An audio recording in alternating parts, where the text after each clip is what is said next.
How's everyone doing? Thanksgiving weekend here in the U.S. And we're back here at Final Cut TV and Coffee for another one. I think 92, is that what it is? 92? Yeah, it's 92. 8 more until we've reached 100 of these.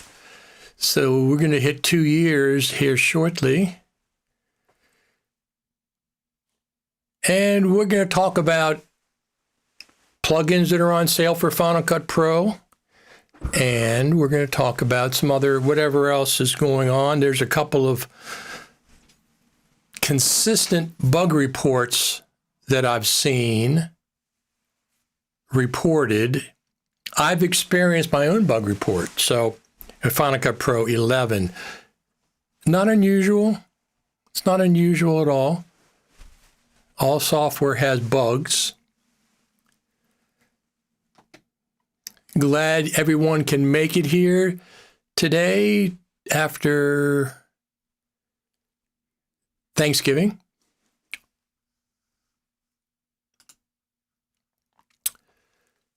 Lincoln, Nebraska, absolutely.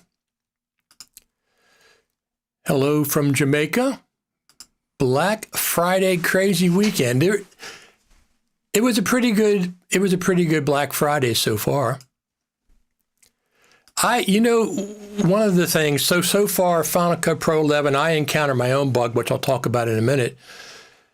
But I ended up getting the Mac Mini Pro, the Pro version. And it's been really good. It's been really, really a good experience so far. Let me see. Let me just, here's the backyard. We're looking out. Most of the trees are bare. You'll see the wind whip up in a little bit.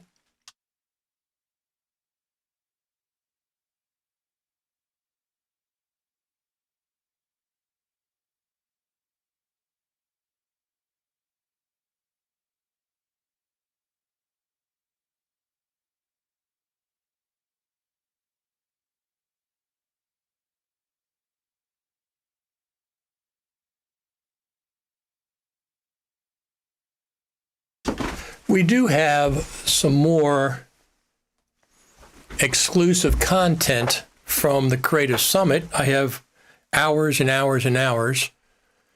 So as listeners, you get a lot of times get the first look at some of that stuff. So anyway, I'm so far ecstatic about the Mac Mini and Final Cut Pro 11, with the exception, let me tell you what my bug was. So I use, hello from Denmark, bought the Ripple training, Final Cut Pro 11 core training with the Black Friday discount, is now using the included media to follow along with Stephen. Carter Bing. How you doing, Carter? Where are you from? I think you're a new watcher. I think so, anyway.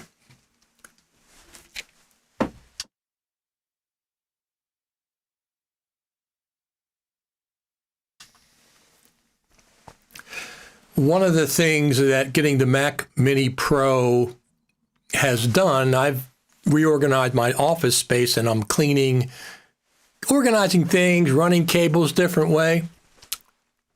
Carter's from North Carolina. They're an East Coaster. You're an East Coaster. I'm in Baltimore, Washington area. North Carolina is on the East Coast. It's not middle America and it's not the West Coast. So one of the things, here's what I encountered. Final Cut Pro 11.0. I do expect 11.1, a bug fix, to come out before Christmas from the Final Cut Pro team. So I use UAudio plugins. I use UAudio. And for some reason, just their plugins, whenever I launch Final Cut Pro, 250 plugins have to be reauthorized every single time I launch Final Cut Pro.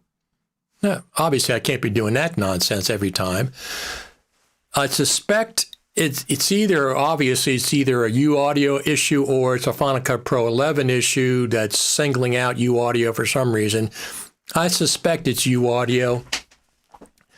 So, I mean, every time I launched Final Cut Pro, I had to wait 2 or 3 minutes to get the reevaluation, reauthorization of AU audio unit plugins.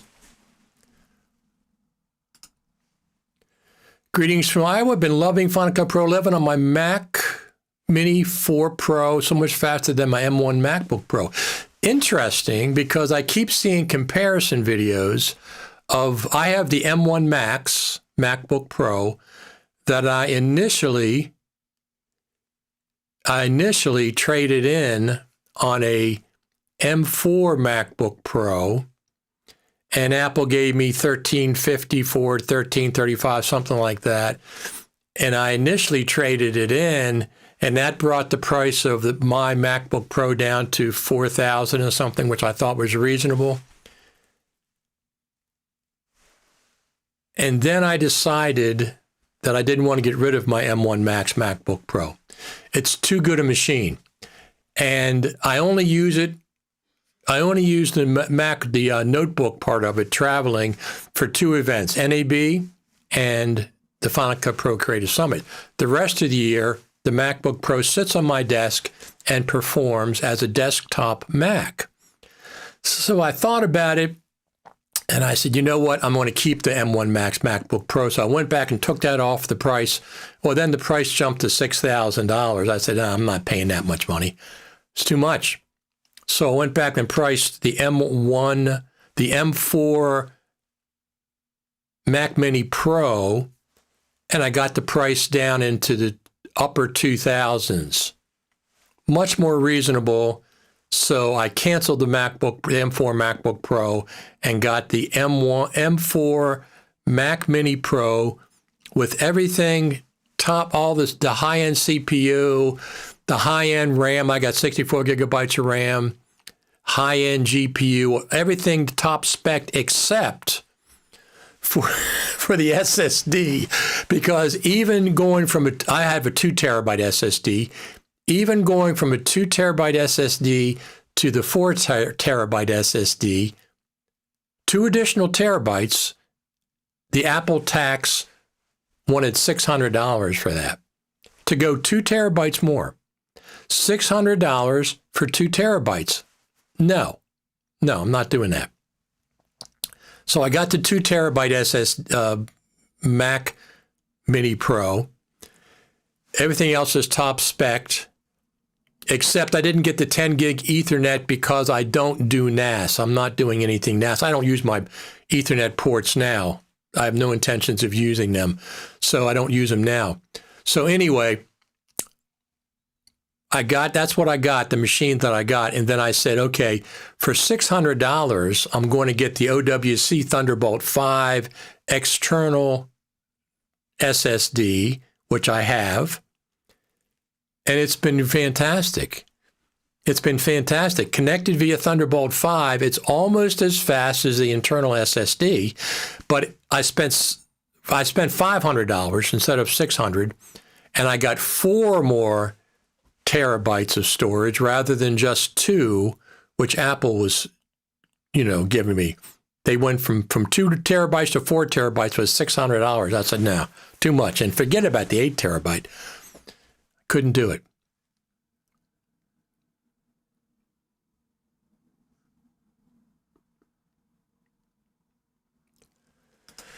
So you probably needs to make a patch. I think here's what I think. Looking at the plugins and the Finder, they put all the plugins in the audio units components folder individually.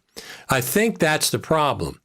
I took all those UAudio plugins, put them in their own folder, and I forget where I put them, but Final Cut Pro no longer searches for them.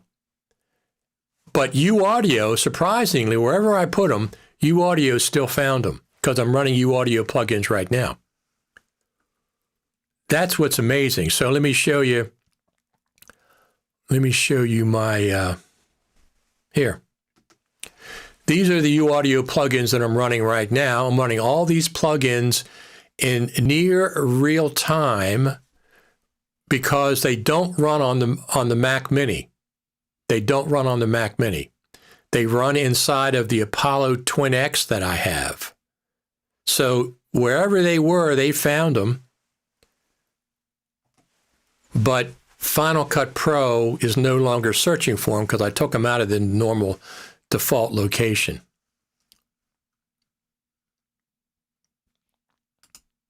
Do you recommend purchasing Motion VFX Cine Studio? Well, if it's a subscription, I don't recommend it.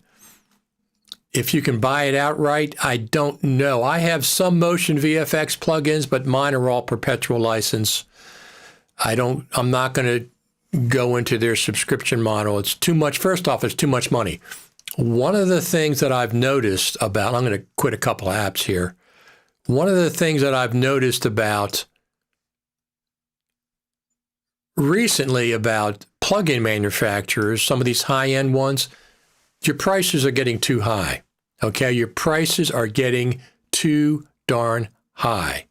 So it's just not worth it to me. I have thousands of plugins over the years, perpetual license plugins. Some of these plugins are just too much money. You're pricing yourself out of the marketplace. I realize you have to make money. Everybody's got to make money and stuff, but there's a way to do it more economical for you users. That's just my opinion.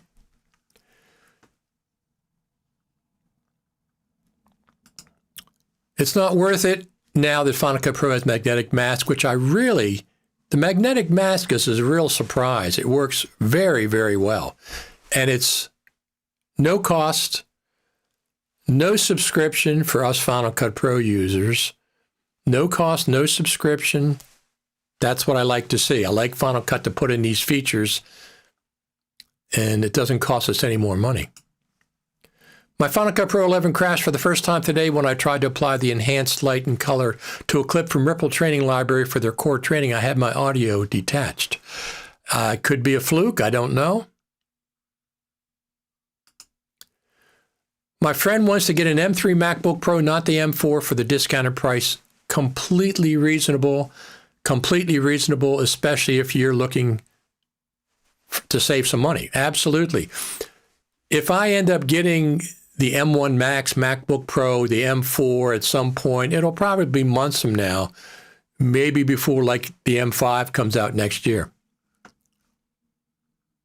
Completely reasonable idea.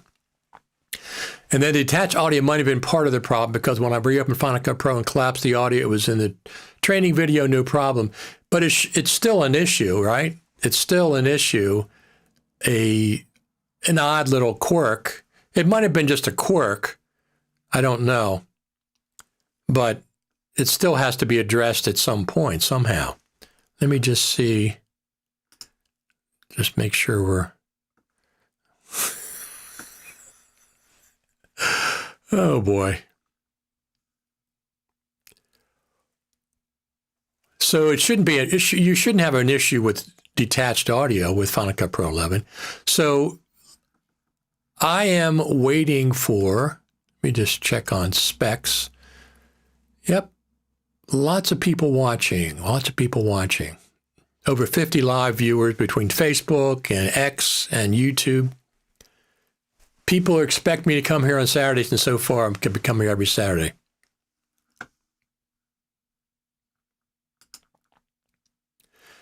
Love my M3 Max, also UAD user here, also Apollo X4. I got the Twin X, and I'm probably not going to update it.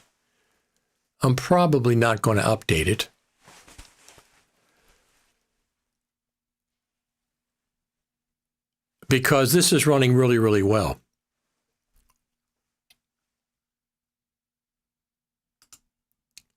About to edit a wedding in Final Cut Pro 11.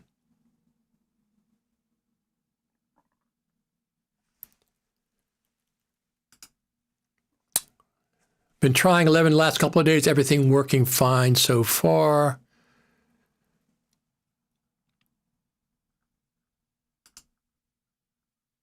Have you seen that Topaz now offers cloud rendering for large projects, people who need more speed for paid upgrades? Mine not included. I have not. The only thing I wish we had in our Apollo device was 32-bit float. The sound card is insane.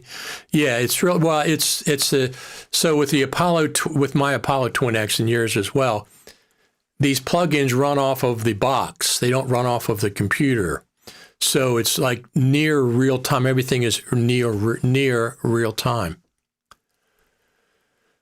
So I like the Apollo Twin X stuff. I like their plugins. They have legacy analog plugins, which I really like. And I've got a lot of plugins. I have a lot of their plugins.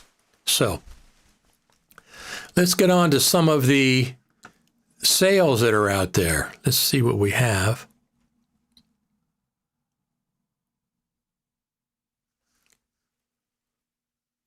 Do you think we'll get auto captions to titles this year?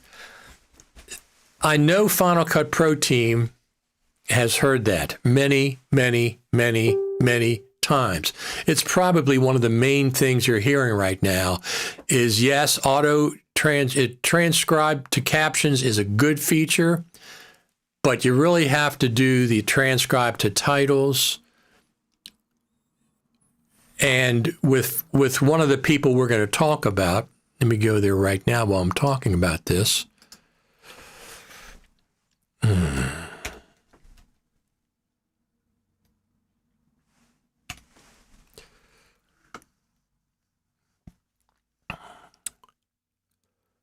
while we're talking about it, we're going to do this.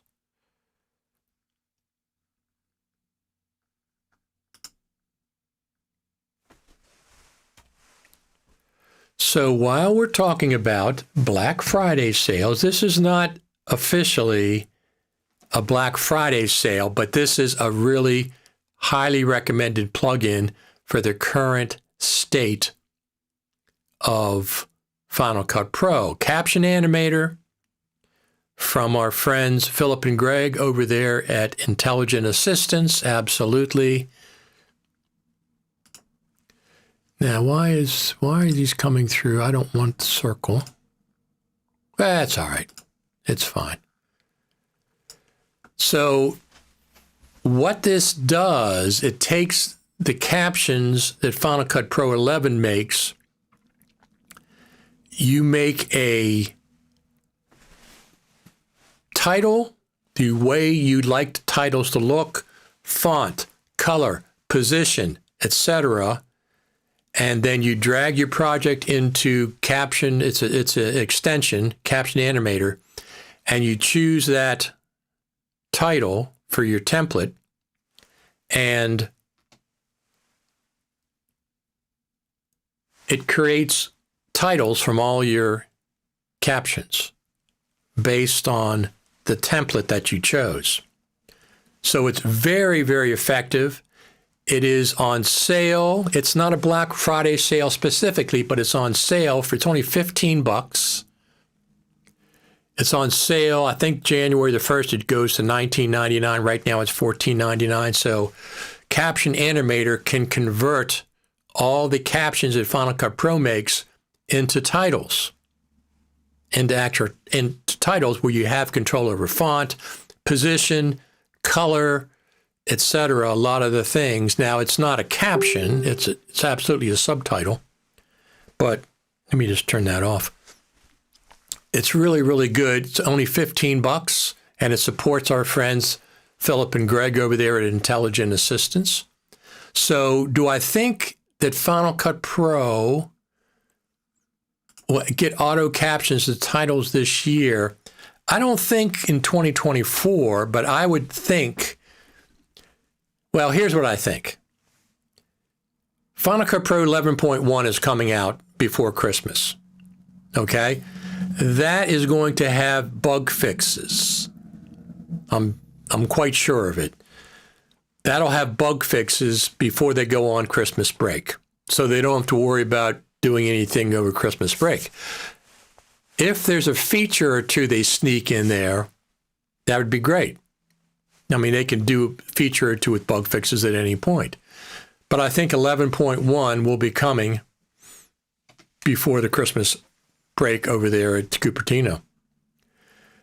Do I think it's coming this year? I don't have high confidence we're going to see captions to titles this year, but I think we'll see it in 2025. Would I like to be surprised? Absolutely. Bring it out this year. That would be fantastic. I know they heard that. They're already doing the transcription. Instead of going to captions, go to titles. Go to titles. In the meantime, use Caption Animator from our friends over there at Intelligent Assistance. It's only $14.99 until December 31st, 2024, normally $19.99. It's available on the App Store. So this is what I recommend in the meantime.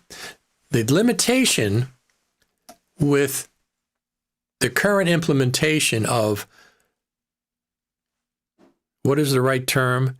Translate to caption is a couple of issues that I have with it. Number one, it captions the entire sentence. So if your sentence is this long,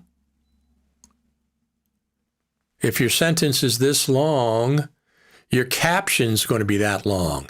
I don't want to read captions doing this. I want the captions concise and in the middle of my screen. And I only usually like one line. So I'd like if Final Cut Pro limits the character length for the captions and you have a selection of how many lines you have. That would be really, really good. And then that would translate over to Final Cut Pro, what is it called? Caption Animator from Intelligent Assistance, because it uses the caption file. So instead of being a long caption, this long across the screen, you could select to have the amount of characters and the amount of lines. That would help a lot as far as I'm concerned. Now, I don't use burned-in subtitles captions for longer videos, but for like under 3-minute videos, a lot of times I'll caption them with short captions.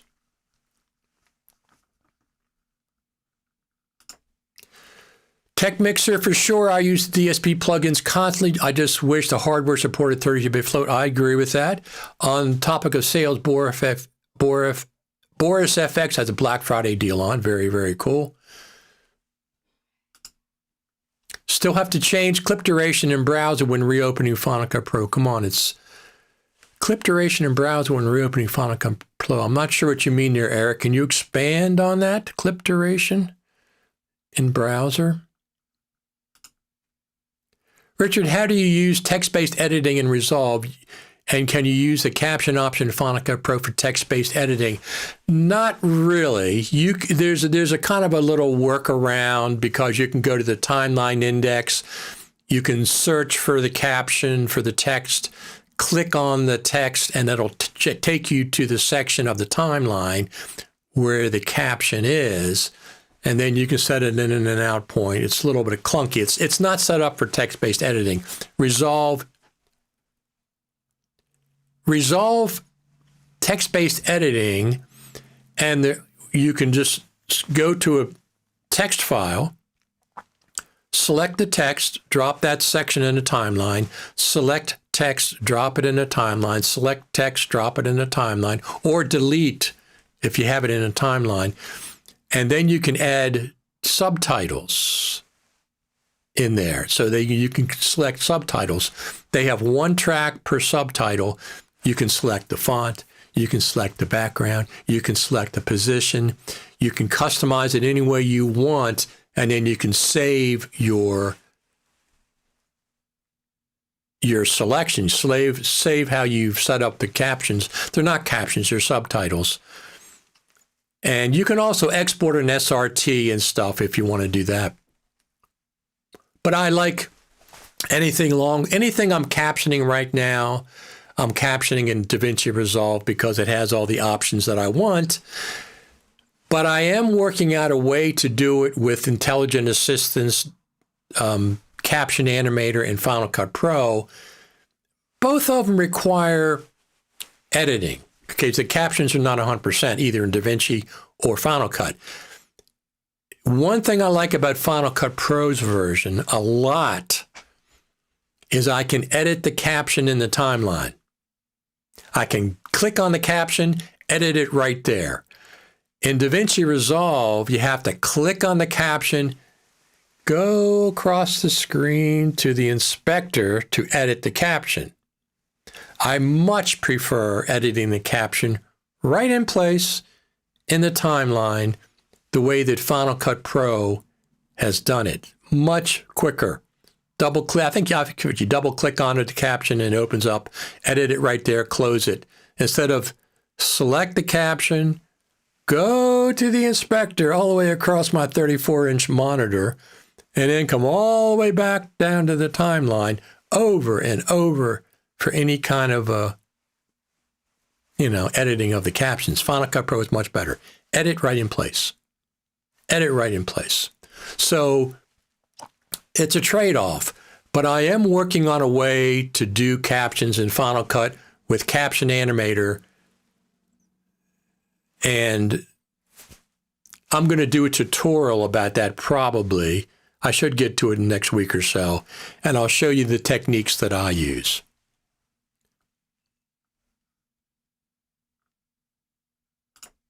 Oh, that's cool. Also, if you're in the market for an out-of-motion recorder, now is the time. Absolutely, Tech Mixer.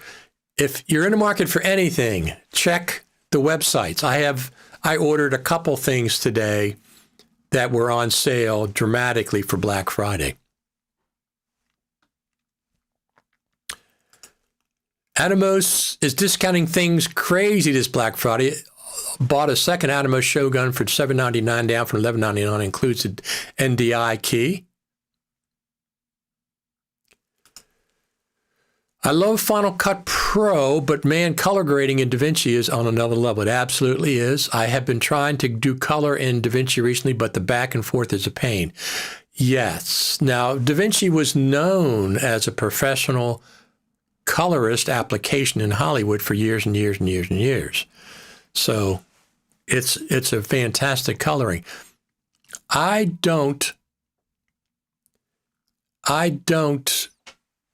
do basic coloring, and I use the new machine learning enhanced color that Final Cut Pro has, and I adjust it from there. I adjust that. And I have one plugin that I use sometimes, so I'm not doing anything mission critical. Hello from Peoria, Illinois. I bought the same computer specs, great computer from Intel Mac Pro. I had the 2019 Intel Mac Pro. It's one of my favorite Macs of all time as far as the layout and everything. Fantastic, fantastic machine. You say Final Cut Pro. You say Final Cut Pro have a hidden audio mixer. Can you say more about it? I can say that it's been there for years, but they just haven't turned it on yet for whatever reason. Now, I knew about the scrolling timeline years and years and years ago, and it took a long time for them to turn that on. I knew about it for years. It's been there for years. They just didn't turn it on. Same thing with the audio mixer. They have an audio mixer. I don't know anything about it other than it's there.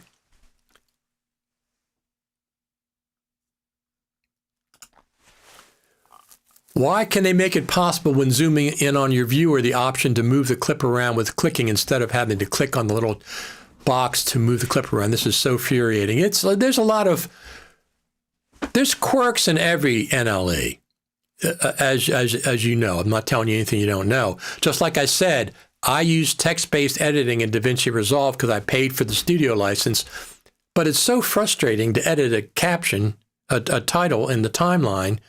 Got to click on it, go to the inspector, come back, click on it, go to the inspector, come back. Final Cut Pro is much better. You double click on the caption in place in the timeline, and a little text box opens up. You edit your text and close it. You don't got to go back and forth to the inspector, back and forth to the inspector dozens and dozens of times. They all got quirks. One of the things I find odd in Final Cut Pro, dealing with reviewer, is I wish whatever you selected in the timeline would be selected in the viewer. Like when I have two different titles over top, I click on one, it's selected in the viewer. I click on the second one, it's not selected in the viewer. That's kind of unintuitive, and I wish they would fix the option so you can click on a title, it'd be active in the viewer, click on the other title, it'd be active. You don't have to separately select it.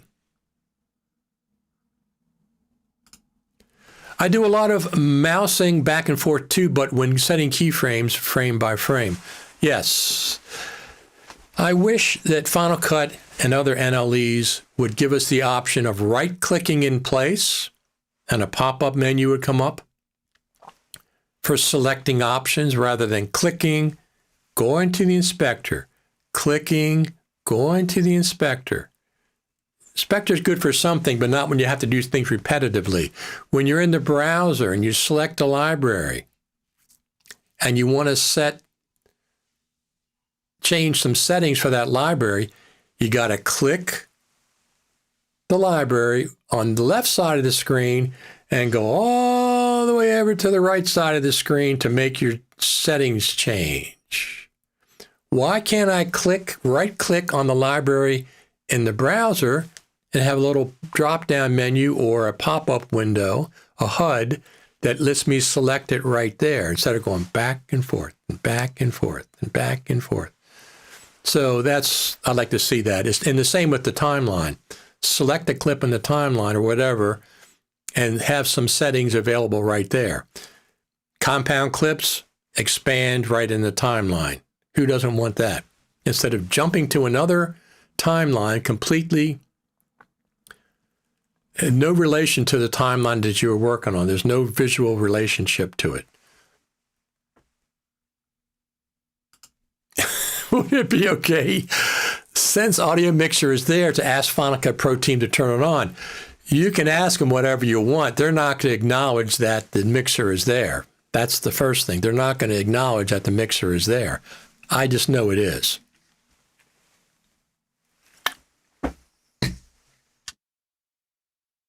So as you can imagine, I get texts from all kinds of people year-round about Final Cut Pro and stuff, because we do all these live streams. I hear from all you as well.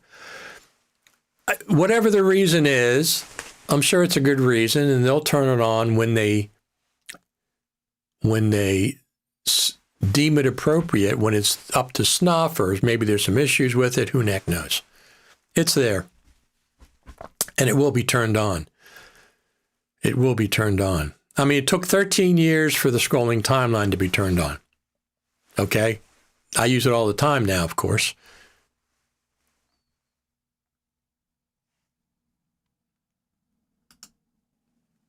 I've found clicking in the viewer is equivalent to clicking the timeline from my purchase, which saves some mousing. I understand. And the other thing is that the other thing about the viewer is that you can't move. If I have like two things, suppose I have a graphic or even a title in the viewer, I'm used to using up and down and left and right arrows to move a graphic 1 pixel at a time. Well, that doesn't work in Final Cut Pro's viewer. You can't do that. So, but everything else, Pixelmator, click on something, move it one pixel at a time, or shift left and right, up and down arrow for 10 pixels at a time, but it doesn't work that way in the viewer. That's another discussion for another time. So with my Mac, let me just pull this up. Let me pull this up. Oh, that's the wrong, see, I got the wrong website. Here we go.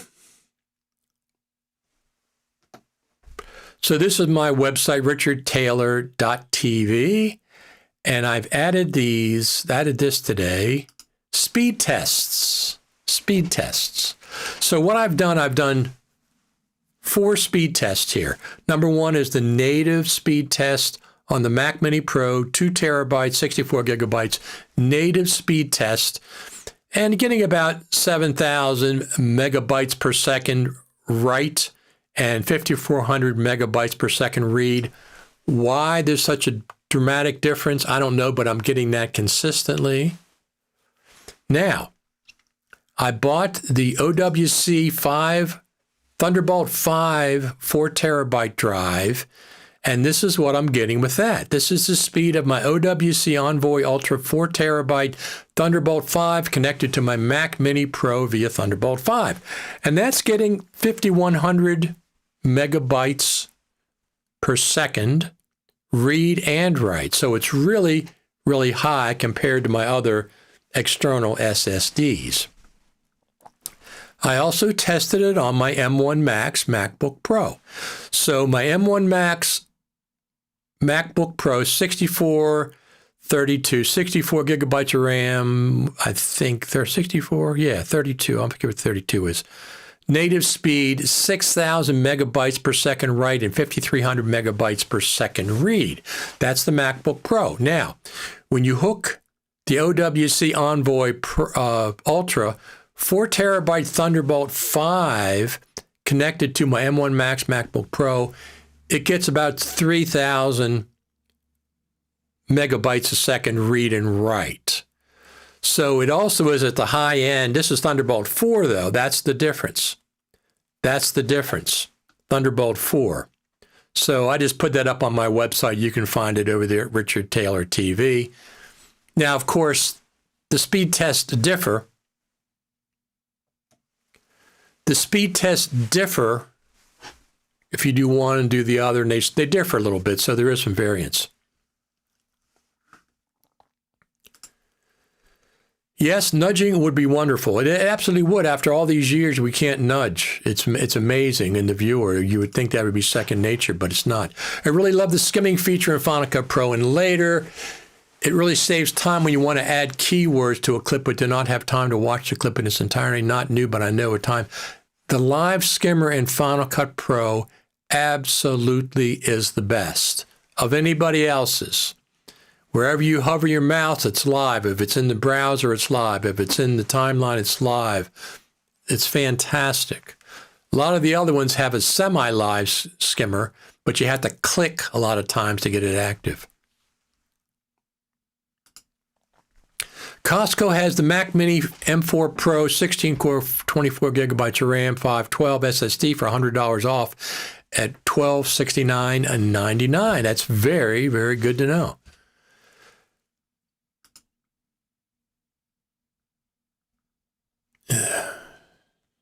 Add K to now and apprehend R to time save. There you go.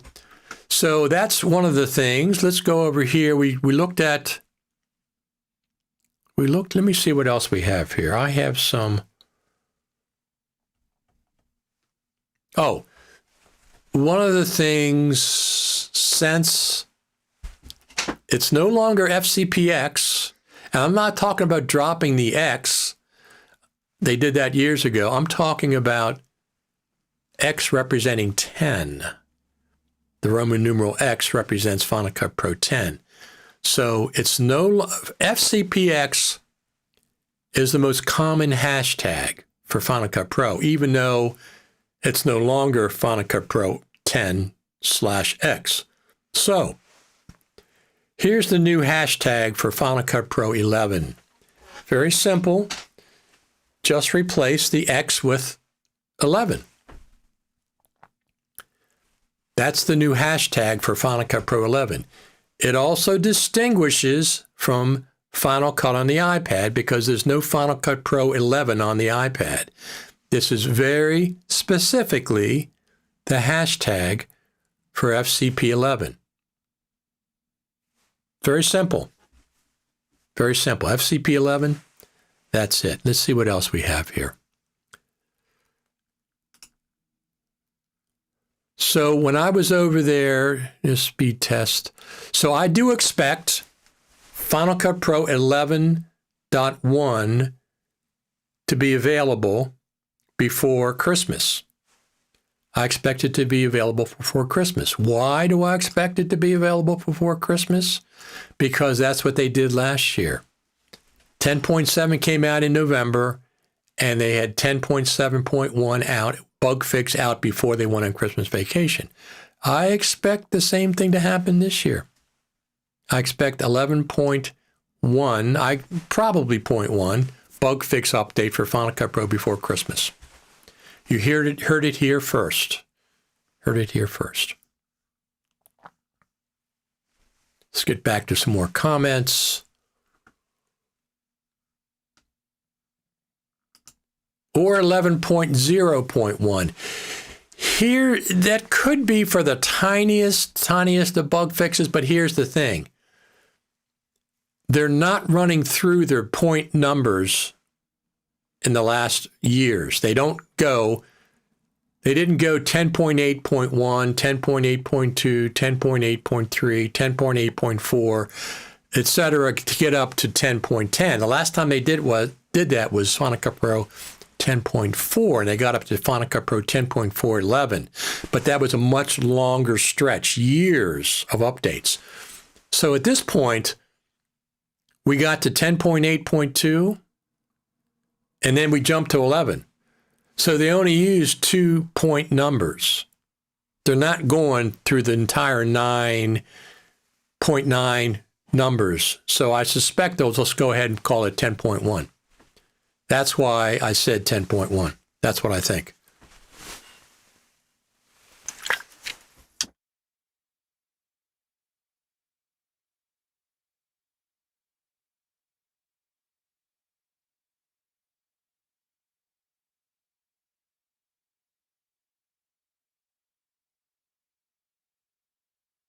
That's the backyard. It's very barren. All the trees have lost their leaves, except for the pine trees, of course.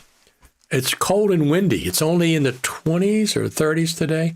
29 degrees right now out back there.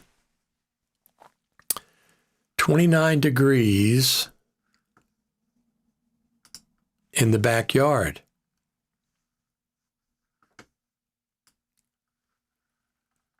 It looks cold. Doesn't it look cold out there? It is cold.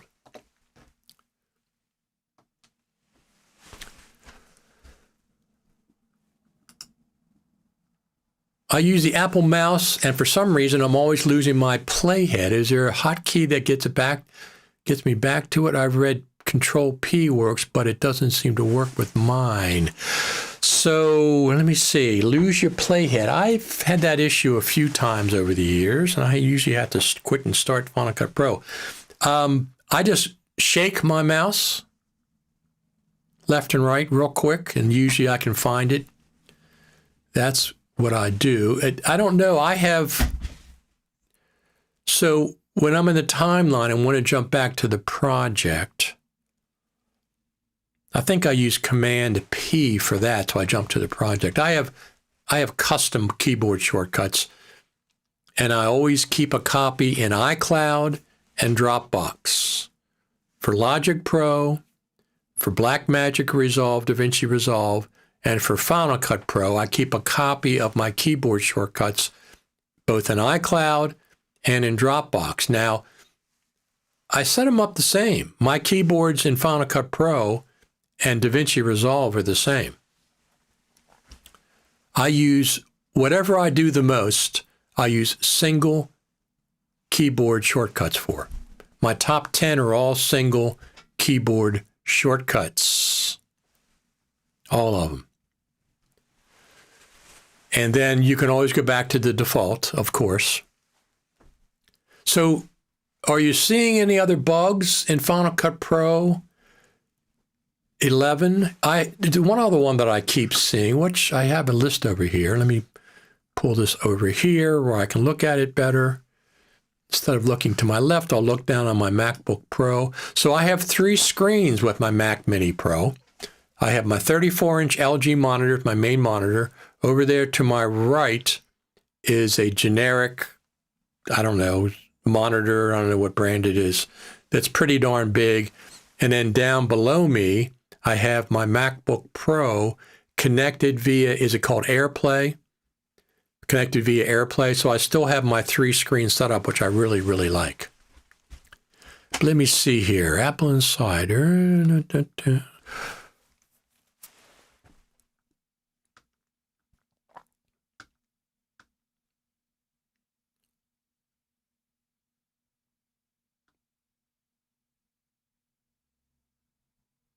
So this is what I've heard for bugs. Show custom overlay feature isn't functioning properly in Final Cut Pro 11. If you have a custom overlay in the viewer, it's not working properly. I've also, here's one of the big ones that I've seen consistently. If you use compressor and export from Final Cut Pro, unable to render magnetic mask mats. So if you use magnetic mask in Final Cut Pro and use compressor to export, it's broken. The link is broken, whatever the reason is. And then, like I said, my experience is UAudio plugins keep reevaluating every time you launch Final Cut Pro. And UAudio puts all their plugins in the folder, not just the ones you bought.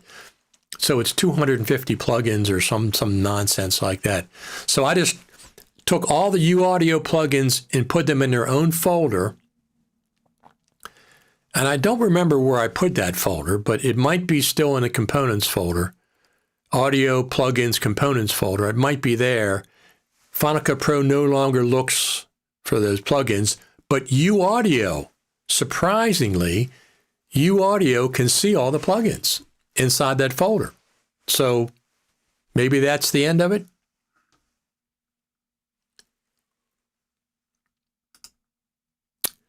I shift Z and resume back to where I was working. My timeline scrolls away from where I was working, and my white play head scrolls off the timeline. I've seen that. I'll just move my mouse, and the zoom will change in Final Cut Pro. And the timeline, I didn't do that. What are you doing? And it's weird, a little weirdness and quirkiness, but report it to the Final Cut Pro team. On Intel, Magic Mask is 50% transparent. Huh. Well, that's not any good. They said it works on Intel. Why I think you mean, can't they make it possible when zooming on your viewer, the option to move the clip around with clicking instead of having to click on the little box to move it around? I agree. That's very frustrating. I don't have this problem. I'm not sure which problem you're referring to. In 10.8, I had problems where the viewer would stop updating with playhead moves, requiring a quit and relaunch, often force quit. I haven't had a project under 11 yet to stress test for it. I've seen that as well. So what happens is the viewer would freeze, and no matter what your playhead, no matter what you're doing with your playhead, it's not updating in the viewer the way it normally does. And I don't know if I have to just wait for it to catch up or quit Final Cut Pro and restart or click something else and come back. I can't remember exactly what was going on. I'm getting jittery playback in the viewer with certain projects and footage. Seems to be a common issue on the Final Cut Pro forums. Okay. Jittery playback, what specs are your Mac? I'm not seeing any jittery playback at all on both my M1 Max, my M4 Mac Mini Pro or my M1 Max MacBook Pro.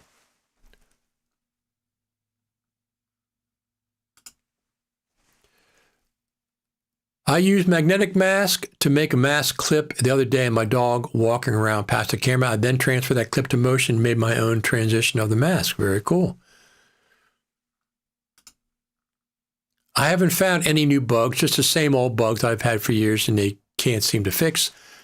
That doesn't completely send them into the team. Completely send them into the Final Cut Pro team. Don't ignore them. One of the criteria they use when they decide what they're going to fix in Final Cut Pro is the amount of people that report the same bug or the amount of times that they see it. And if they can reproduce it, it's very likely to get fixed more than if they can't reproduce it. M4 Max, 36 gigabyte. There you go. I got the M4 Max. I got the M4 Mac Mini Pro, 64 gigabytes with a 2 terabyte SSD. So are there bugs in Final Cut Pro 11? Absolutely. Absolutely. Every piece of software has bugs. Every one. 10.7 came out in November. They had a bug fix before they went on vacation and Christmas. Of course, Final Cut Pro 11 has bugs. If it didn't have bugs, they can just say, we've done it. We don't have to do any more. Everything's working great. No, it's got bugs. Of course it's got bugs. I export project with Magic Mask with compressor settings and Magic Mask not broken. But other people, I've seen multiple reports. I don't know what the difference would be, but I've seen multiple reports that people are having that problem. I've sent bug reports many, many times over, but don't stop. My point is, don't stop. Keep sending them in. Don't stop. Just because you sent it many times, keep it current. Keep it in front of their attention. Magic Mask does work with compressor most of the time, but when it does not, it's really annoying. I have used magnetic mask and exported to compressor and only had the problem once. There you go. The thing about the roles-based audio mixer, it is the workflow thing. The workflow has changed. Good editors adjust audio on clip basis. Well,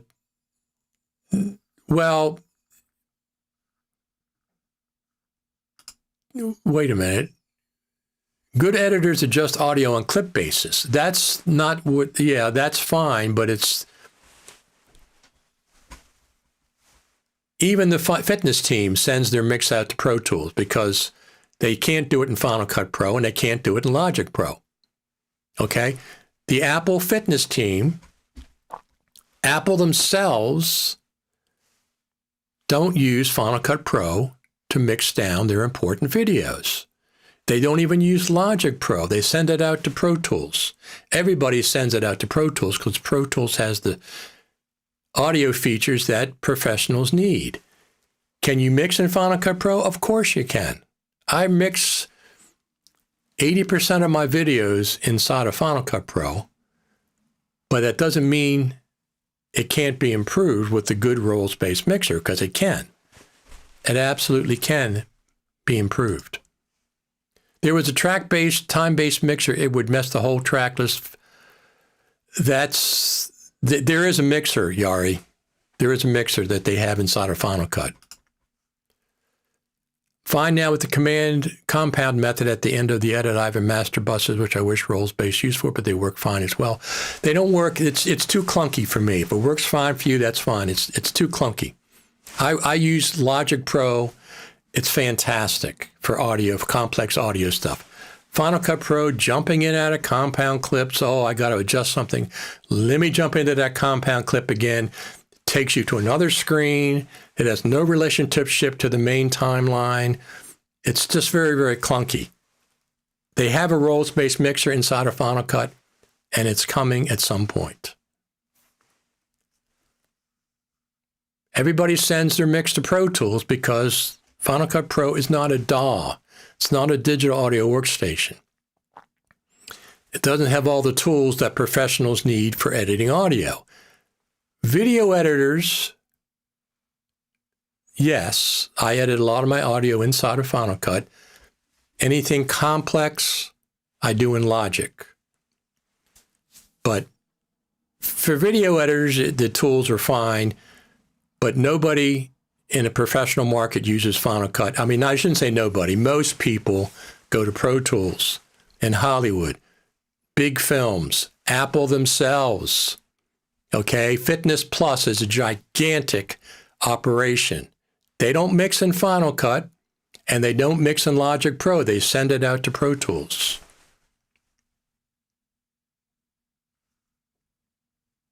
Yari says, sorry, did you not get my point? Okay, well, explain it to me again.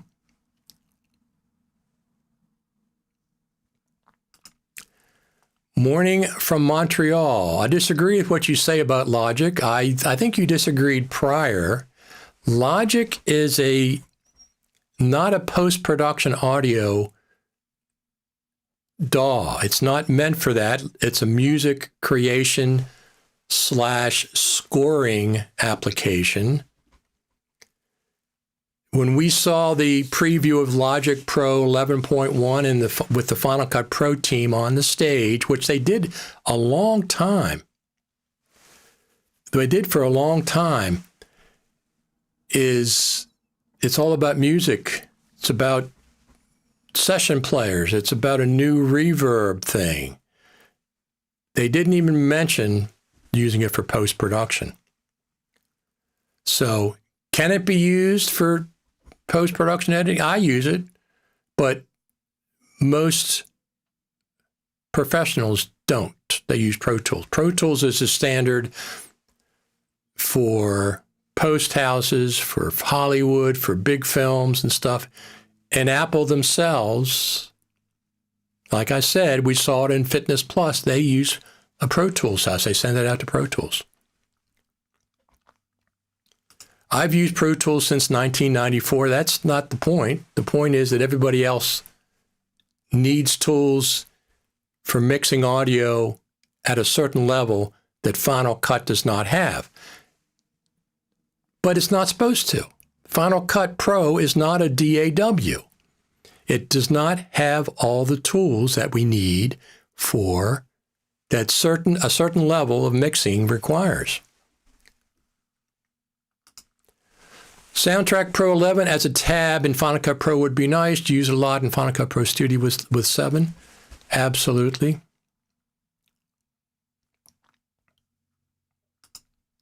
I have issues to entry number values in inspector like color wheels. I change saturation only I can. I'm not sure what the rest of that is.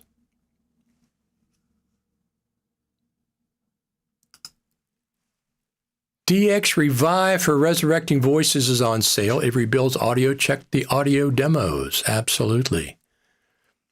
Absolutely. So let me just go over here to my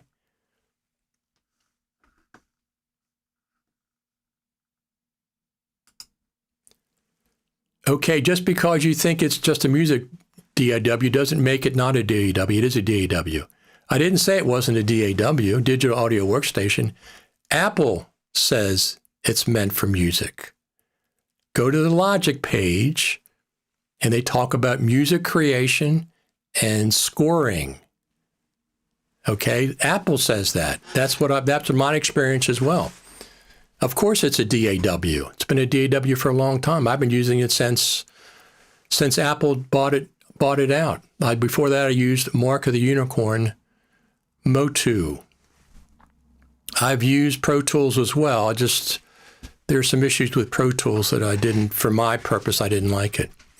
I'm not working on any Hollywood films, so it's not that important. If you use it, that's fine. I use it for high-end audio. I don't go to Pro Tools because I'm not doing feature films, although I have a film that's going to be shown on December and March at theater locally. But you can go to Apple themselves and see how they describe Logic.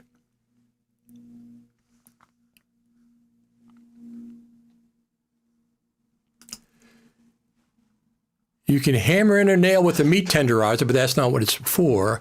Listen, if you think it's a DAW and it suits your needs, that's completely fine.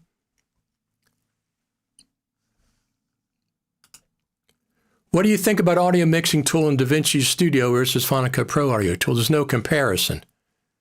DaVinci Resolve has a dedicated application in it. What's it called? I forget what it's called. It's complete. It's like having Logic built into Final Cut Pro on a separate tab. You can round trip audio to DaVinci. I know it's a pain. Well, most of the audio I can mix in Final Cut Pro. Most of my stuff. I'm not doing high-end feature films. Some stuff I need to go to Logic. I just export an XML or whatever I want to do, stems or whatever, and go to Logic and mix it there when I need that level of control over my audio. I use Logic. I'm not going to buy a Pro Tools setup. Fairlight, that's it, Fairlight. Here we go, Fairlight. Yeah, it's a very sophisticated audio mixer, DAW built into DaVinci Resolve. Fairlight, absolutely, Fairlight, that's it. But I do most of my sophisticated stuff audio in Logic. I do, I don't know, it's 80% of mixing in Final Cut. It works fine. I don't feel like round tripping to another application. Let's go over here.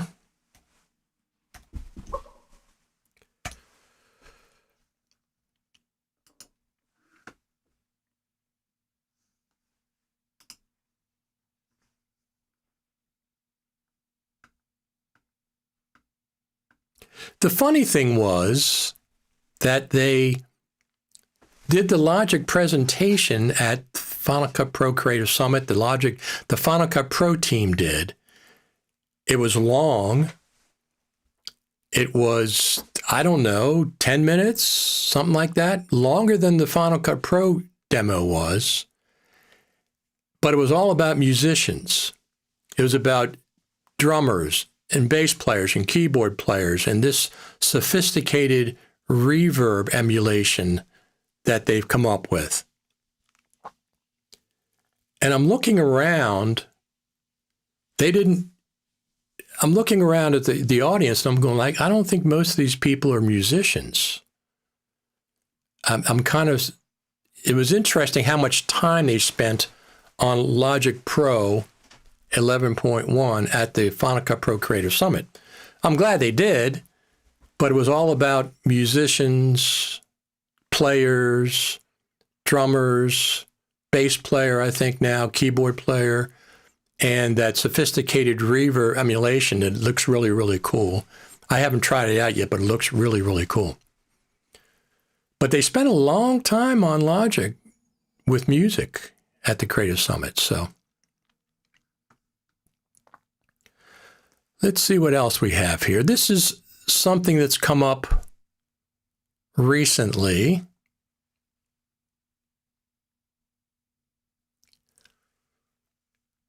That is new. So we'll just bring this up. So jump to the best parts of editing. You can try a free trial. And you can watch the video. So this does AI to go through all your media, and it identifies things like a forest or a dancer or a ship out on the ocean or whatever. It visually identifies all your information and it catalogs it. So it's 50% off, ends in one day. Now it has both a perpetual license, which I think is $250, which is a lot.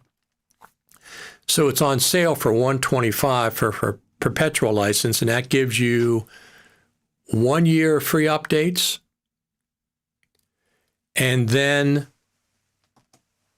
you can also subscribe, and I think it's 50% off of that as well. So they give you the best. They give you your subscription price, and they give you the ability to buy a perpetual license, which gives you 1 year of free updates included.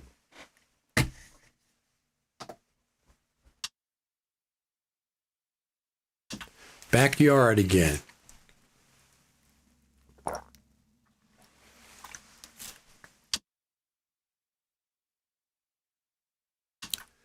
The good old backyard. I got to do one more leaf cleanup before the wintertime is over officially. I have a service that comes around and picks up my leaves. If I bag them in paper bags, it'll pick up 30 bags at a time. I give them 30 bags every pickup, but they only do it twice a month. I have one more pickup coming, and I have to do the lower part of my property before I think I have to do it next week. So that is that. What else do we have? We have, let me see, where is,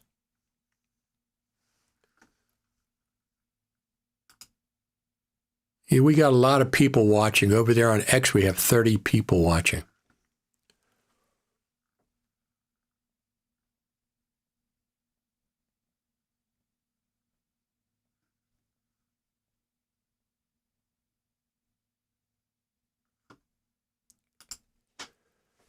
Can Logic Pro be made more integrated in Final Cut Pro for videographer? Well, Logic Pro is a complex DAW. It's very complex. So if you want to go in and learn how to use it, you should. It's only $49. More integrated in Final Cut Pro. So here's what they recommend, Final Cut Pro team.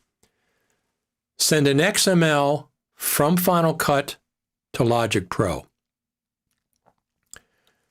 Do your manipulations or mixing or scoring, whatever you want to do in Logic Pro, but do not send an XML back to Final Cut Pro. Finalize your audio in Logic Pro and then send stems or final mix back to Final Cut Pro as an audio file. That's what they recommend. It's not a two-way street where you send XMLs back and forth, back and forth. Send it to Logic. And some of the weird things when I've sent XMLs to Logic, it'll separate, put an audio file, even though they're on the same track that I recorder them in, it'll separate the audio files into separate tracks. And I'll have a list of like 20 separate tracks, each one with an individual audio file. So I use Logic Pro for audio recording from my recording studio. I use it for complex audio for Final Cut Pro, but I don't go back and forth with it.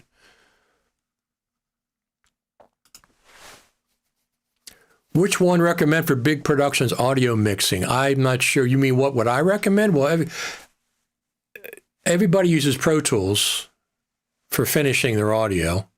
So if you're talking about that level, but I know Logic Pro, I've been using it since Apple bought it. And before that, I was using Digital Performer from Motu. So I'm very familiar with the ins and outs of doing audio manipulation, mixing, scoring, etc. inside of a DAW. I like Logic. Yes, buy DAW Bridge. It's a focus extension that lets you better use Final Cut Pro with Logic. I agree with that. What do you think of Motion not being updated as much as Final Cut? It's 13. We're going on 14 years, 13 and a half years. It's not a big money maker for the Apple or the Final Cut Pro team. Motion isn't. People that like Motion, I like it, but I don't have the time to spend in it. I say this all the time. I'd rather spend $29 to pay Mark Spencer to do a Motion plugin for me than spend hours and hours and hours and hours learning Motion, the ins and outs of Motion. Just if you look at the Final Cut Pro keyframe editor and look at Motion's keyframe editor, the sophistication is incredible inside of Motion.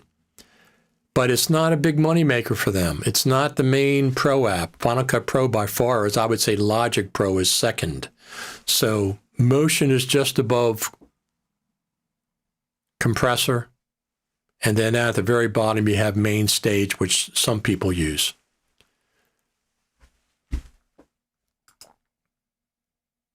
How feasible is it for third parties to add MKV file support in Final Cut Pro? I don't know. I don't know the specifics, the technicalities of that. I don't know. But if it can be done, somebody will probably do it. Don't you think? Here's a little video I made from the Final Cut Pro Creative Summit. I think you'll get a kick out of this if you haven't seen it already.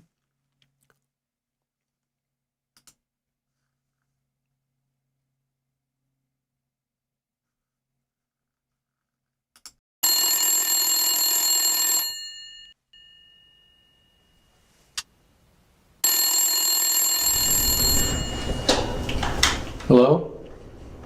Yes? Don't worry, we won't say anything. We won't say anything. Thanks for calling, Tim. I appreciate it.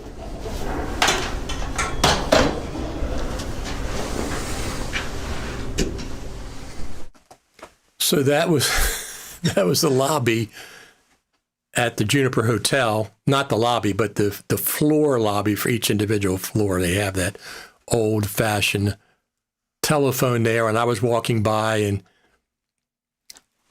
somebody named Tim called up as I was walking by.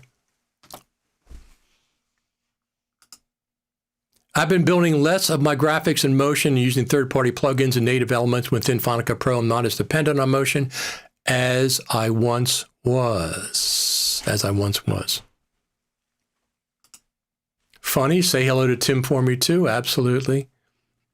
Yeah, I was just walking by and just miraculously the phone rang and somebody on the line named Tim said, Final Cut Pro 11, Final Cut Pro 11's coming out. This is before we saw it, so of course. What else do we have? So here we have this. This is Final Cut Pro 11. I'm just going to say 11.1. I don't know what it's going to call it, but 11.1 probably is going to be coming out.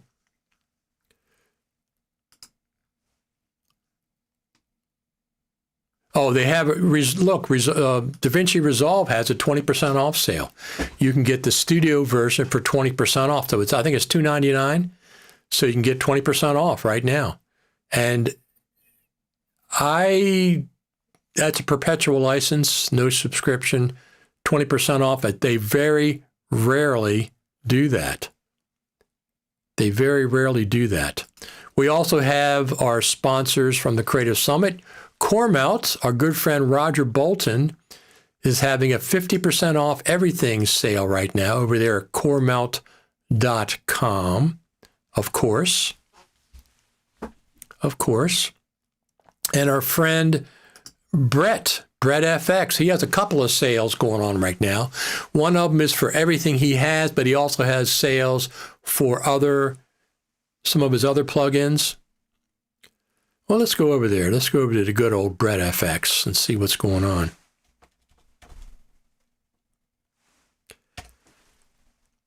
Let's go over there right now. So he has Build a Bundle, Black Friday Build a Bundle, and he has some good plugins. I have a lot of his plugins. When I met him last year, he was surprised that I had some of his plugins, but I've bought a lot of his plugins over the years. He has some really, really cool plugins. He was here at the Creative Summit this year. So spend $30, save 35%, spend $75, save 45%, or everything bundle, save 75% over there at Brett FX. Let's see what else we have. Oh, I'm trying to cover everybody. Let's see what else we have. There we go.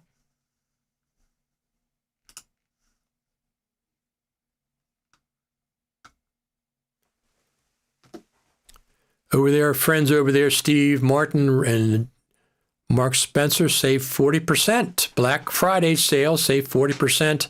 Find your tutorial over there at Brett FX. I mean at Ripple Training, sorry. Sorry, Ripple Training. And what else do we have?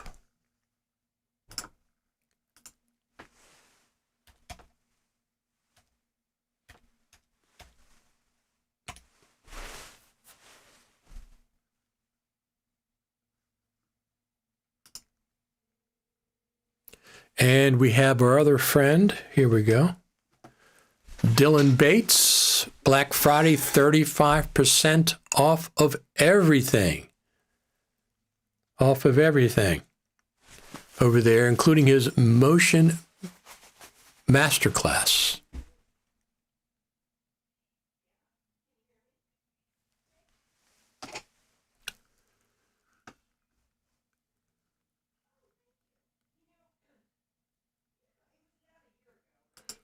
Good morning. I'm curious as to how many of your viewers had never used a rotary phone.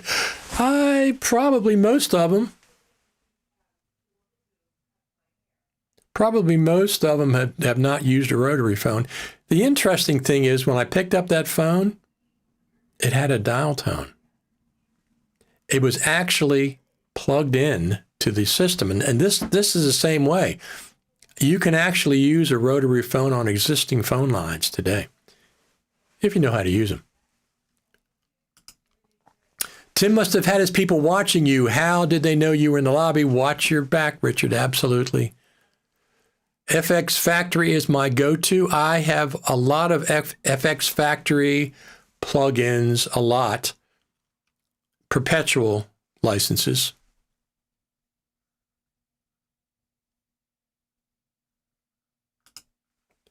You say, buy me a coffee, but what is the drink we see all the time here? This is just a sparkling ice. It's a no-calorie flavored water, 0 calories. So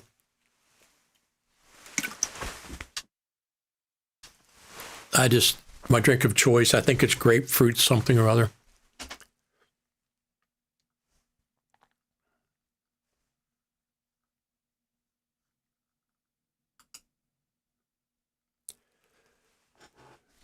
None of your business is FX Factor. I can't use my old hand-drawn crank phone. Wiring is too old and degraded.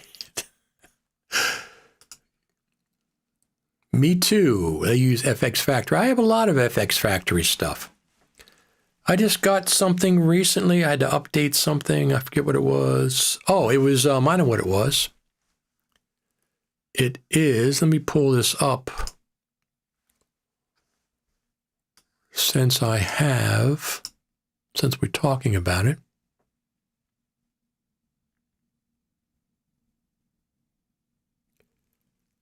I have a couple dozen. There it is right there.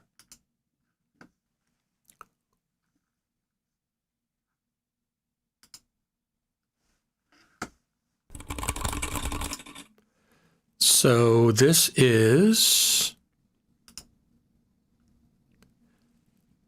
let me close that. This is the recent one that I've acquired.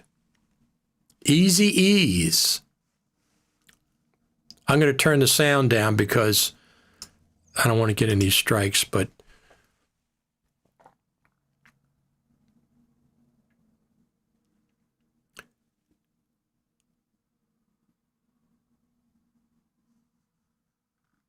let me see if it's not, as long as it's not music. Position.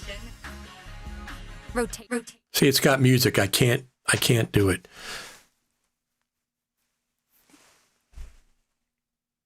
So if you're interested in that, look at all those different options you have there for easing in and out.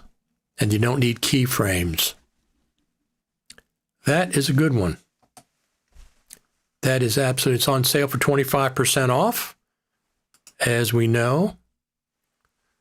Right now, over there at FX Factory for a couple more days.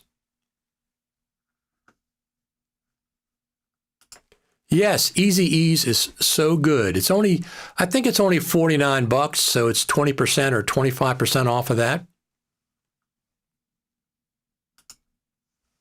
Rotary phone got a slider to adjust ring level of their mechanical big bell inside. It's a dial, right? It's actually a dial.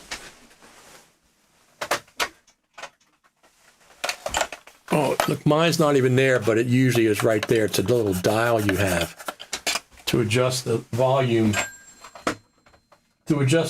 of the ringer.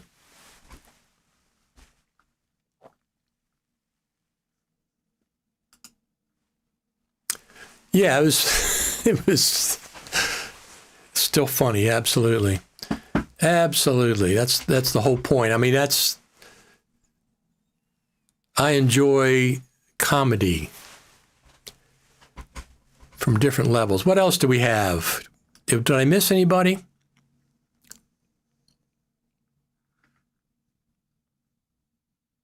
I don't think I have. So, there's a couple of, let me get a couple more of these sales in it that I've highlighted. So, I make notes, and then half the time I don't go back to the notes. So here's an interesting one.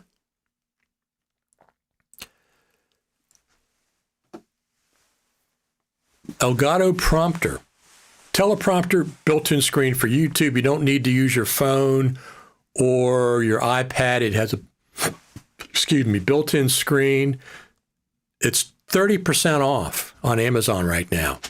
It's expensive, normally $279, but this one is only $199. Now, I've been looking at this, and I'm watching the tutorials, and it's got some features that other ones don't have. Other teleprompters don't have. It has its own software, but you can use other software as well, because when you plug this in to your Mac, it's only one cable, no power supply. It's powered by via USB-C. When you plug this into your Mac, You can drag it becomes another display. You can drag anything you want onto this display and it'll be reflected in the mirror. So if you have another piece of software that you like better for captions, you can drag it onto the screen and use that piece of software and it'll work. But it has a lot of neat features. 30%, 29% off. It's pretty darn good. Black Friday sale. Cyber Monday deal, they call it. Cyber Monday, Black Friday. Whatever you want to call it. What else do we have? So this is just a little aside thing. Once again, we're going over to Amazon. I bought this OWC's 1 meter Thunderbolt 5 cable. Thunderbolt 5, 1 meter, which is 39 inches, is 37% off right now. So I bought one of these I needed an extra Thunderbolt cable, not USB-C, but Thunderbolt cable.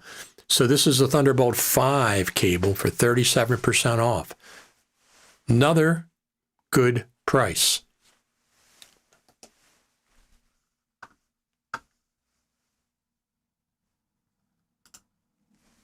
Saw a video where a couple of teenagers failed to make a call with a rotary phone because she could not figure out how to use it. That's completely understandable, isn't it?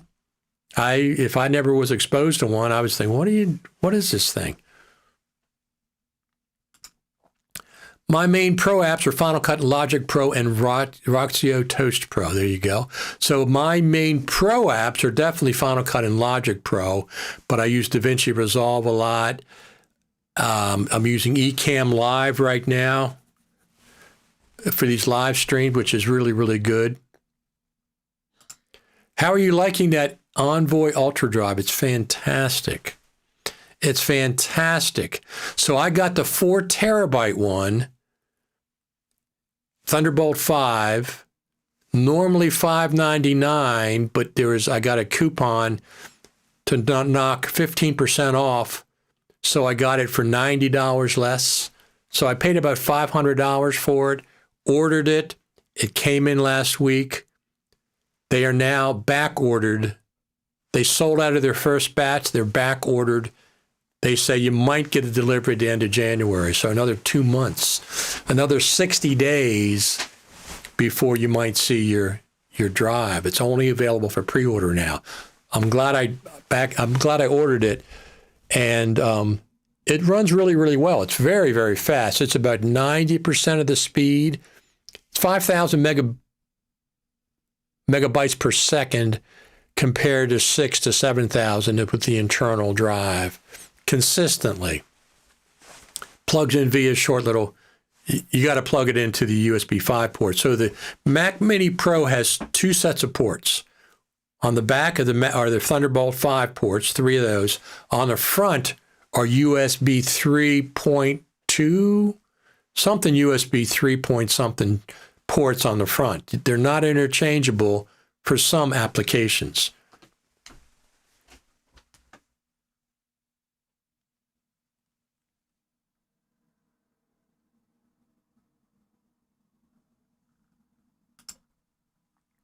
Basically to cover video, audio, and disc.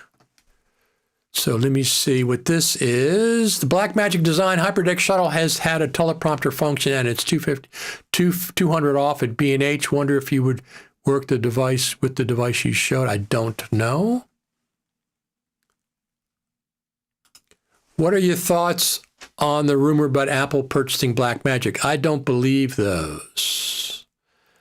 And the reason I don't believe them is because Blackmagic has a big variety of hardware. And Apple couldn't buy them without supporting that gigantic family of hardware with drivers and software and stuff. I don't believe that. What would be the purpose of them buying Blackmagic? Because I can't see it. The Final Cut Pro team is doing a good job with what they've got. Amazing how it's still called dialing when there are no dials anymore. Absolutely. I know exactly what you mean. It is dialing, though, isn't it? It's a shame it can't maintain those initial write speeds for large file copies. Biggest drawback of solid-state drives. It uses a cache file. So it's still, you're right. The initial cache is very, very, the 5,000 megabytes per second. But I've seen other tests that even though it doesn't stay at 5,000, it does stay at 2,000 for large files. So for copying, 2,000 megabytes per second is really, really good for large copying file. But I use it to edit with Final Cut Pro. Now, one thing I've noticed, I got this menu up here that shows me the temperature of my CPU. It's up to 175 degrees Fahrenheit. The GPU was 153. The fans are at 9%. I can't hear them. It's right 2 feet away from my ear, and I cannot hear any fans. But this one menu says they're at 9%. Now I'm only running Ecamm Live, Safari, and the U Audio stuff. So it does get warm even when it's idling. It definitely does get warm even if it's idling.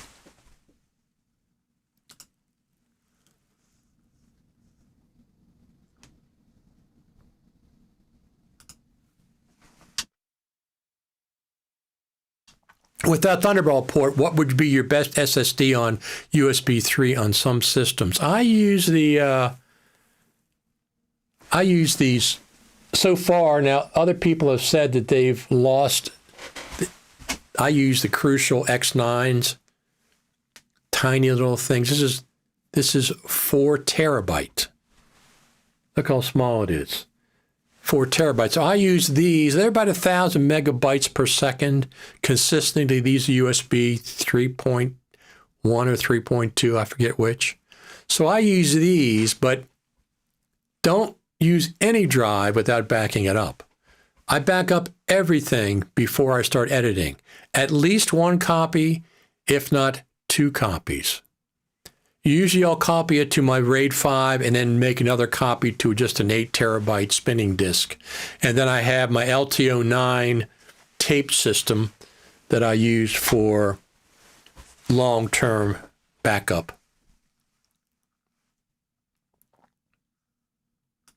Yeah, 2,000's not bad. That's what I thought too. So somebody addressed exactly what you're talking about, Scott, that it won't sustain 5,000 megabytes a second, but they did the test with numerical apps that had numbers and columns and stuff, and they consistently got 2,000 even when copying a large file. So that's not quite 50%, about 40% of the 5,000. But the thing is, I do copy files, but the main thing is I wanted it to be smooth with my Mac Mini Pro with Final Cut. It is. It's fantastic for shuffling around and stuff.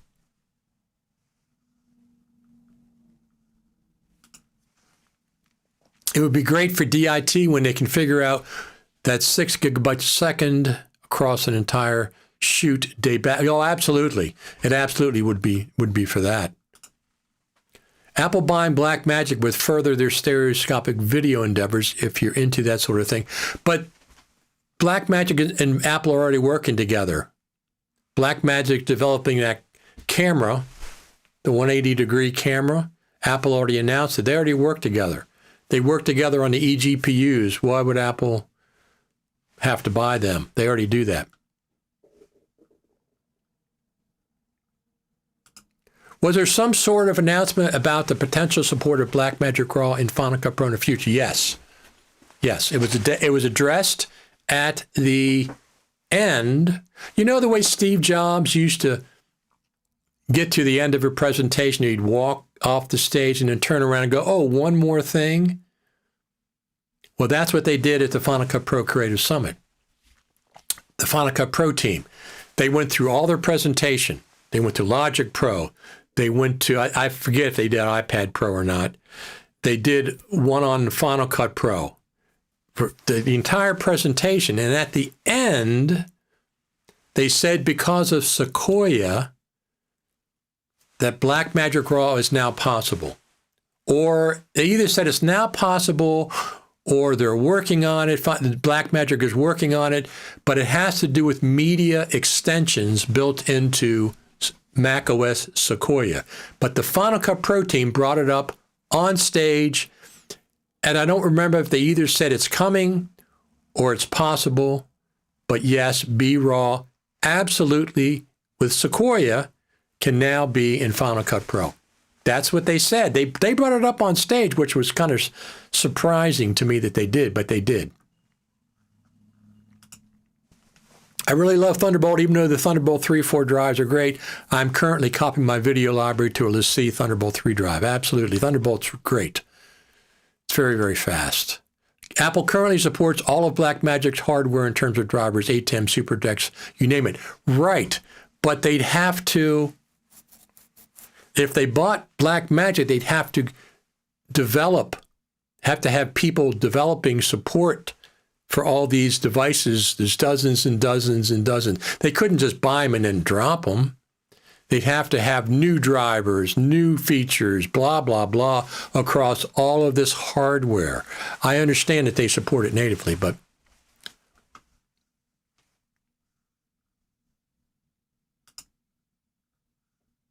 so the answer is yes. It's one of two things. The Final Cut Pro team brought it up. I don't remember if they said it's coming to Final Cut or Blackmagic can now do it in Final Cut, but it's because of the Mac OS. The Mac OS Sequoia has media extensions or something like that, and they now can do Blackmagic Raw because of the OS. That's been the holdup, apparently. Apple won't buy DaVinci because one is based on tracks, the other magnetic timeline, but maybe I'm wrong. No, they're not. I don't see Blackmagic buying DaVinci. I don't see that. There's no. I don't see Apple buying DaVinci. That doesn't. In my head, that doesn't make any sense. I can't see it.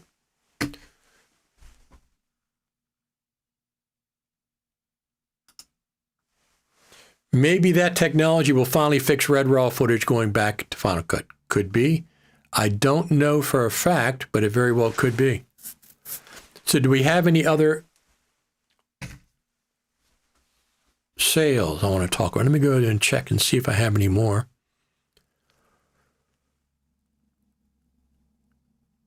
So who was this? Somebody, I'm not sure who this was. Somebody gave the Mac Mini Pro this rating. One of the review organizations gave the Mac Mini M4 Pro 5 out of 5 stars.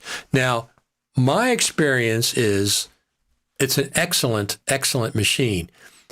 Even if you just get the base model one, it's an excellent machine. I got the Mac Mini Pro, top of the line. I got everything except for the SSD, and I didn't get the 10 gigabit Ethernet because I don't use my Ethernet ports now. I'm not going to have a NAS. I have no intentions of getting a NAS.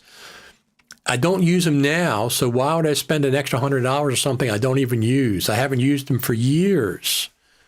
I'm not getting a NAS. I don't have a NAS. I don't have any need for it. But somebody gave this. Let me see if, oh, here it is. Here it is.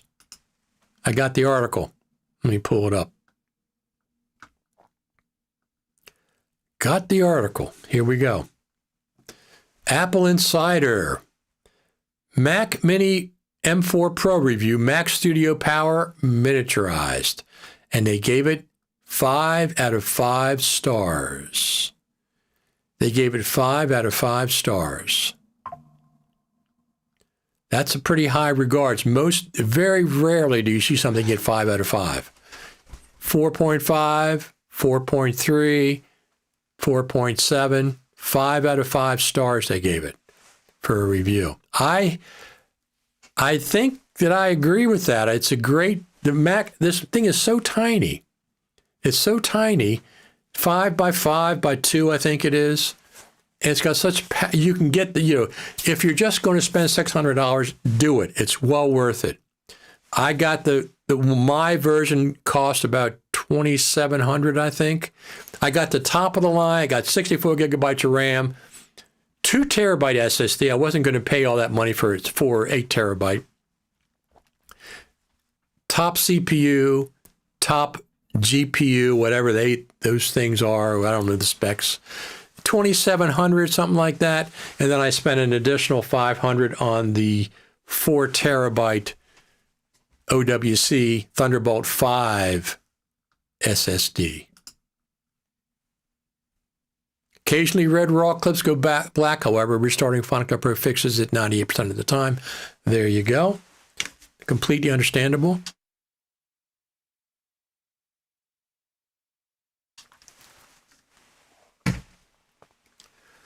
So I have, let's go back to this camera once more. Now I can control, let's look at this. I can control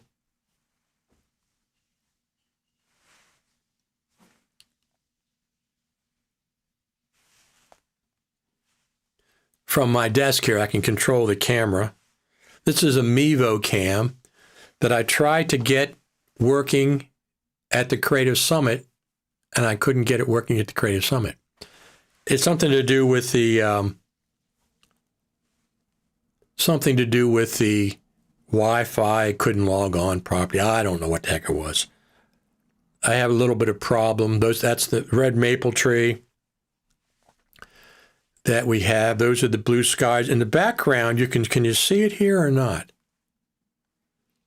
Oh yeah, you can barely see it. There's a water tower all the way above that one tree line there. That's the full backyard, but I can control that from here, from the studio.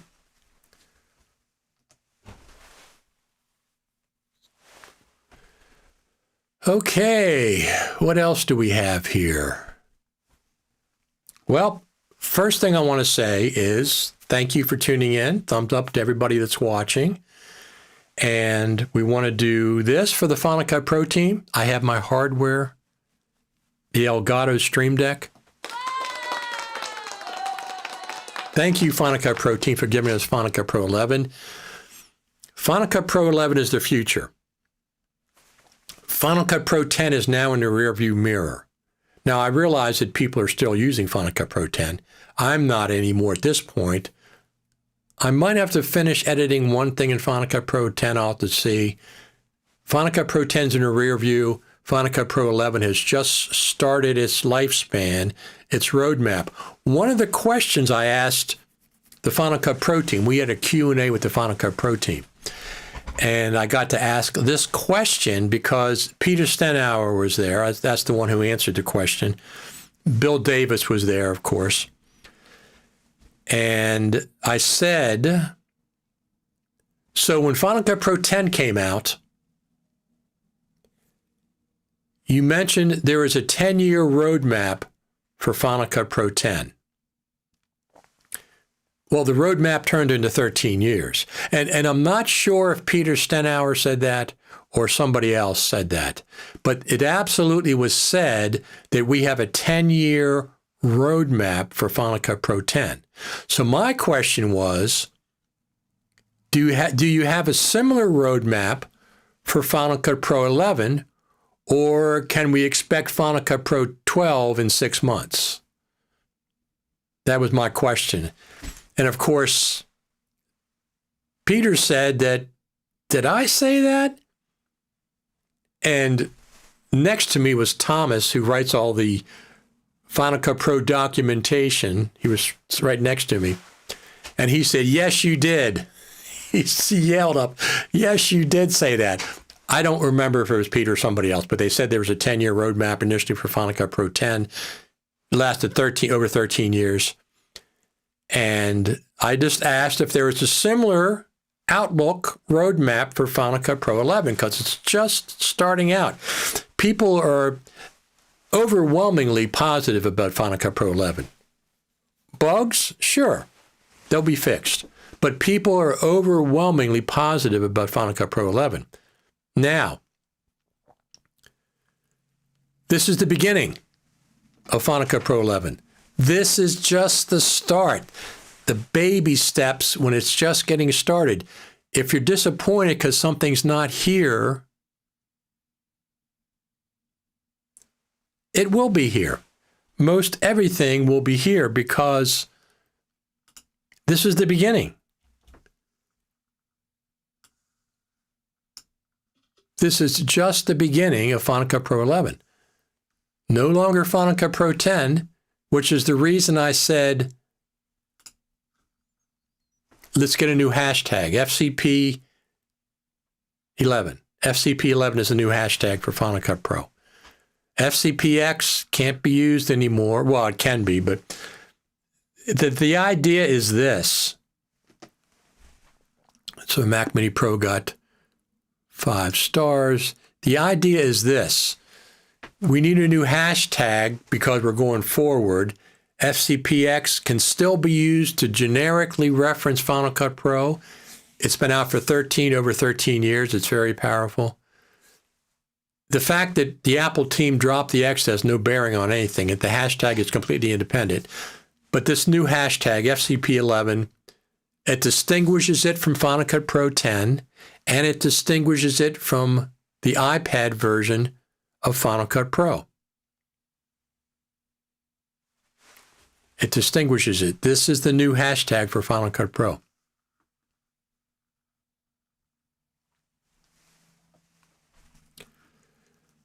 Max says, hi, everyone. I'm the creator of the Jumper plugin for Final Cut Pro. Thanks for the shout out, Richard. Absolutely. Absolutely.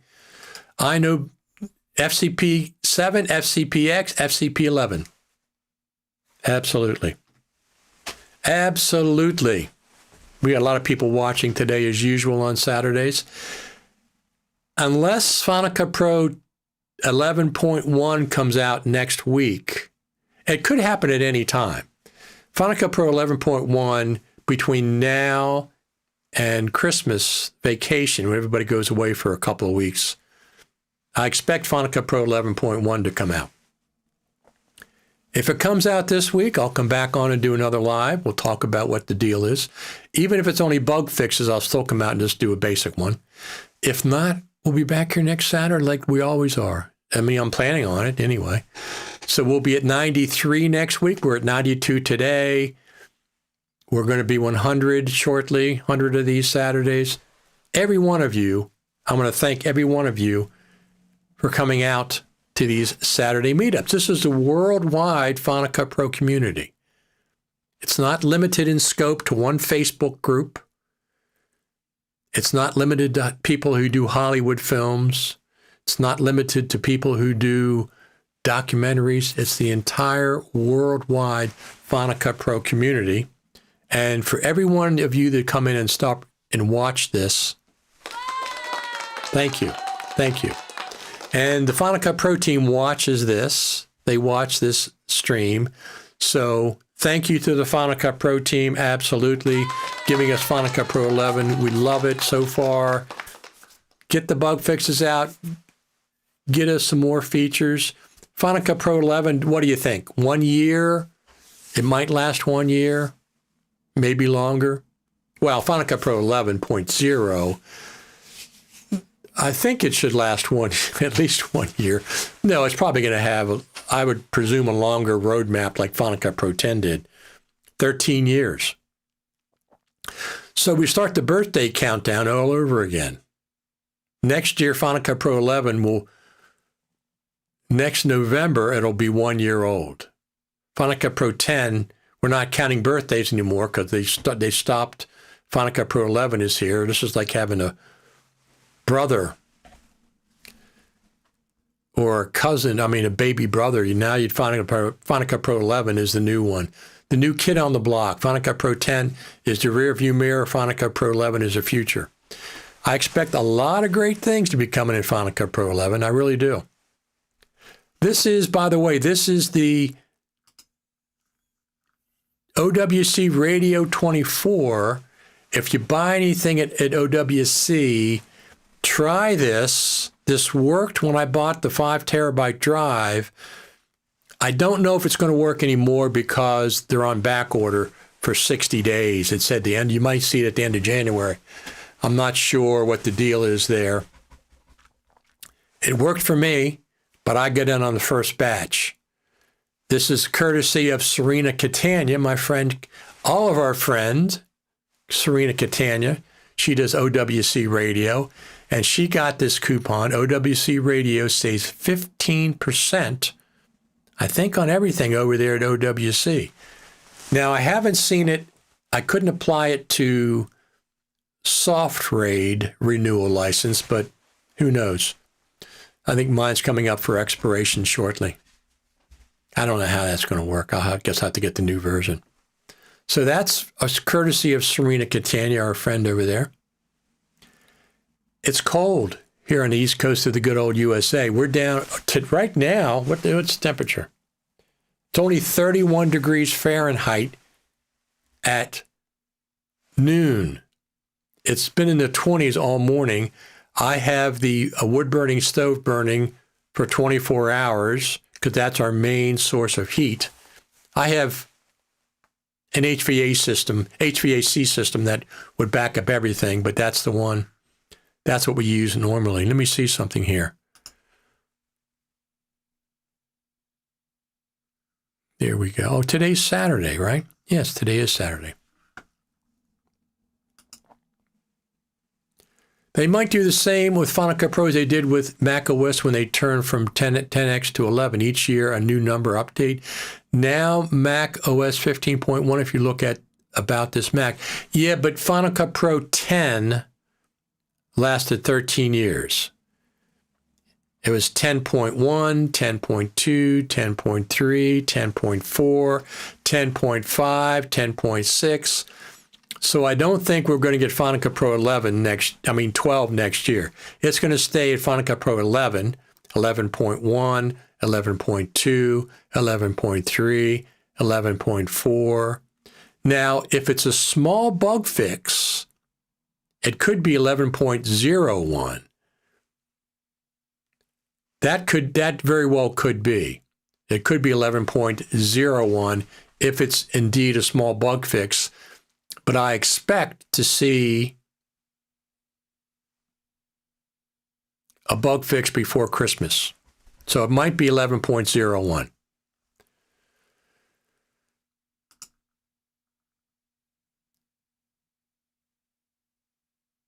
Was I hallucinating, or was a music conform to timeline tool announced for Final Cut Pro 11? I don't remember if we heard anything about that at the summit. 26 degrees Fahrenheit in Lincoln, Nebraska. Absolutely.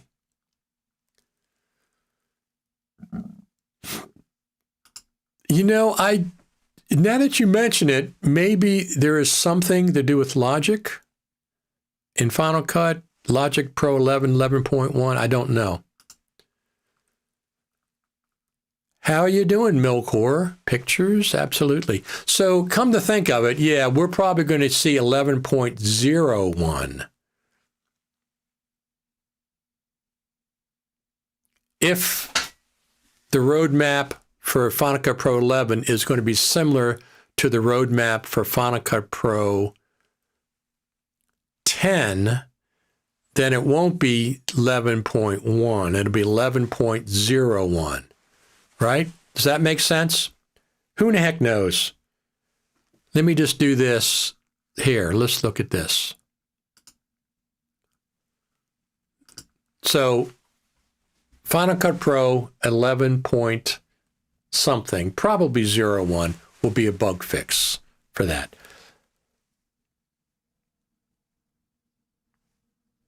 Let's go back and watch another movie real quick. So this is something that you haven't seen. This is exclusive. This is exclusive to Final Cut Pro, Final Cut TV and Live and Coffee members. This is a video that I put together. So we went to the Developers Theater where we had the presentation for Final Cut Pro. Beautiful theater. It was fantastic, fantastic, fantastic. After that was over, we went over to Apple Spaceship Campus, which was just a walk.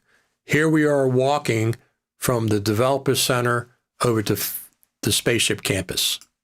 So here we are outside of Apple Park. Final Cut Pro 11 was indeed announced, as we suspected, since Logic Pro jumped from 10.8 to 11. We have now got Final Cut Pro 11.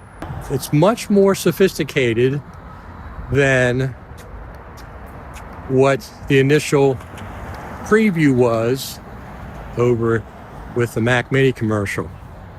Final Cut Pro 11, I'm outside the Apple Park. We're going to the Apple Park right now. Very special presentation from the Final Cut Pro team. Logic Pro is updated to 11.1. And Final Cut Pro 11 is released today. Amazing. Absolutely amazing. Keyboard playing the winner, right? Yeah.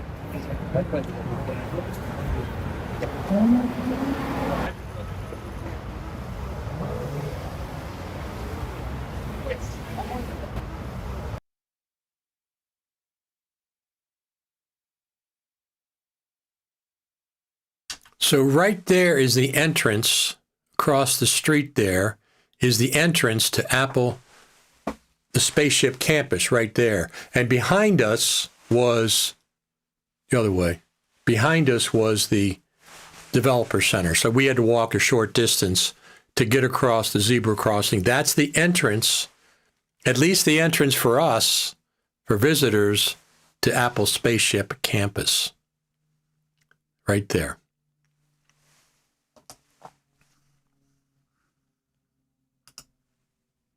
The new functions are fantastic. That comes to those who know how to wait. It takes time, but their functions work rather well. Yes, it does. The new, I'm very, so far, I mean, besides I had my own bug with Final Cut Pro 11. Besides that I hope gets fixed, whether it's United Audio, whether it's Apple. I sent the report in. And I hope it gets fixed. I hope all the bugs get fixed. Bugs get fixed. I hope every one of them gets fixed. Everybody, I hope everybody had a good Thanksgiving if you're in the United States. Thank you all for tuning up. We want to thank the Final Cut Pro team for doing a great job with Final Cut Pro 11. We like each and every one of you. And I'm going to get out of here and get ready for the rest of my afternoon. I have to get some more firewood up to the house and enjoy the rest of my weekend. I want every one of you to enjoy the rest of the weekend as well. Here's to each and every one of you. Thanks for tuning in. If I don't see you this week, if Final Cut Pro 11.0.1 comes out this week, I'll come back on. We'll just do a brief recap of what the bug fixes are.